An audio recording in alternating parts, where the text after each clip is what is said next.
Students, इस video में हम डिस्कस करेंगे शिरकतुल मिल्क के बारे में। शिरकतुल मिल्क जो है वो बेसिकली मुशारका की एक टाइप है। सबसे पहले हम शिरकतुल मिल्क को डिस्कस करेंगे, उसके बाद जो है वो उसकी टाइप्स को भी डिस्कस करेंगे। शिरकतुल मिल्क की जो है वो 2 टाइप्स होती हैं, शिरकतुल मिल्क इख्तियारी एंड शिरकतुल मिल्क गैर इख्तियारी। सबसे पहले हम शिरकतुल मिल्क को देखते हैं। It is a type of partnership where 2 or more people jointly own a property. शिरकतुल मिल्क जो है ना वो पार्टनरशिप की एक टाइप होती है। अगर 2 या 2 से ज़्यादा पार्टनर जो है वो किसी प्रॉपर्टी को ओन करते हैं, उनका एक प्रॉपर्टी में हिस्सा है, वो प्रॉपर्टी कुछ भी हो सकती है, कोई बिल्डिंग हो सकती है, कोई गाड़ी हो सकती है, कोई मशीन हो सकती है, उस पार्टनरशिप को हम कहेंगे शिरकतुल मिल्क। The partner use rent or sell the property according to their agreement. अब जो पार्टनर्स होंगे जिनका प्रॉपर्टी में हिस्सा है, तो वो उस प्रॉपर्टी को एग्रीमेंट के हिसाब से जो है वो यूज़ कर सकते हैं। उसको बिजनेस पर्पज़ के लिए यूज़ कर सकते हैं, उसको किसी भी चीज़ के लिए यूज़ कर सकते हैं, उसको रेंट पे दे सकते हैं या उसको सेल करके अपना अपना हिस्सा ले भी सकते हैं। सो एग्रीमेंट के हिसाब से जो पार्टनर्स हैं वो प्रॉपर्टी का यूज़ करेंगे। इसकी एग्जाम्पल हम देखते हैं। Ali and Ahmed inherit a piece of land from their father. Ali और अहमद को जो है वो अपने फादर की तरफ से एक ज़मीन मिली है। Since they now own it together it is called शिरकतुल मिल्क। अब अली और अहमद जो है उन दोनों का उस प्रॉपर्टी में हिस्सा है, उसको ओन करते हैं, तो ये कॉन्ट्रैक्ट कहलाएगा, ये पार्टनरशिप कहलाएगी शिरकतुल मिल्क। They now choose to sell it, rent it और divide it depending on their agreement. अब वो उस प्रॉपर्टी को अपने एग्रीमेंट के हिसाब से या तो बेच सकते हैं या उसको रेंट पे दे सकते हैं या उसको बेच के पैसे डिवाइड कर सकते हैं। वो एग्रीमेंट के हिसाब से जो है वो उस प्रॉपर्टी को यूज़ करेंगे।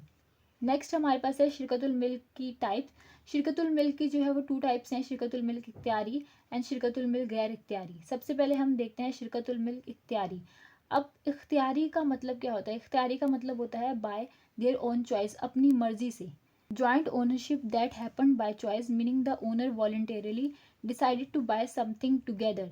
शिरकतुल मिल्क इख्तियारी में जो है वो पार्टनर्स अगर कोई चीज़ खरीदेंगे, कोई प्रॉपर्टी, कोई बिल्डिंग खरीदेंगे, कोई मशीन खरीदेंगे, तो वो अपनी चॉइस पे अपनी मर्जी से खरीदेंगे, इसलिए इसको हम शिरकतुल मिल्क इख्तियारी कहते हैं।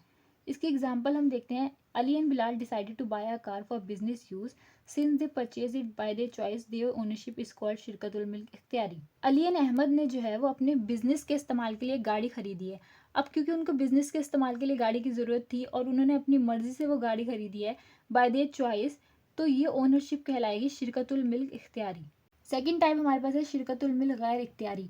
अब गैर इख्तियारी का मतलब ये होता है कि ये अपनी चॉइस पे नहीं होती, ये कंपलसरी होती है, ये ओनरशिप खुद ब खुद पार्टनर के पास आती है। Type of ownership that happens automatically without any decision और चॉइस बाय ओनर। अब ये ऐसी पार्टनरशिप होती है जिसमें ओनर जो है उसकी कोई मर्जी नहीं होती है, वो खुद ब खुद जो है वो पार्टनर बन जाता है। ऑटोमेटिकली जो है ये ओनरशिप आ जाती है विदाउट एनी डिसीजन, कोई भी फैसला नहीं करता ओनर, वो खुद ब खुद जो है वो उस पार्टनरशिप का हिस्सा बन जाता है। इसकी एग्जाम्पल हम देखते हैं। A father passes away living behind a house, his 3 children automatically inherit the house.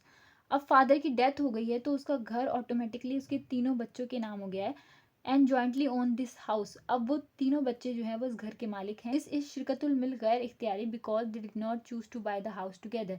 अब ये जो एग्जाम्पल है वो शिरकतुल मिल्क गैर इख्तियारी की एग्जाम्पल है, क्योंकि फादर की प्रॉपर्टी जो है वो बच्चों के पास ऑटोमेटिकली आ गई है, उन्होंने अपनी चॉइस से जो है वो प्रॉपर्टी अपने नाम नहीं की, तो ये शिरकतुल मिल्क गैर इख्तियारी की एग्जाम्पल है।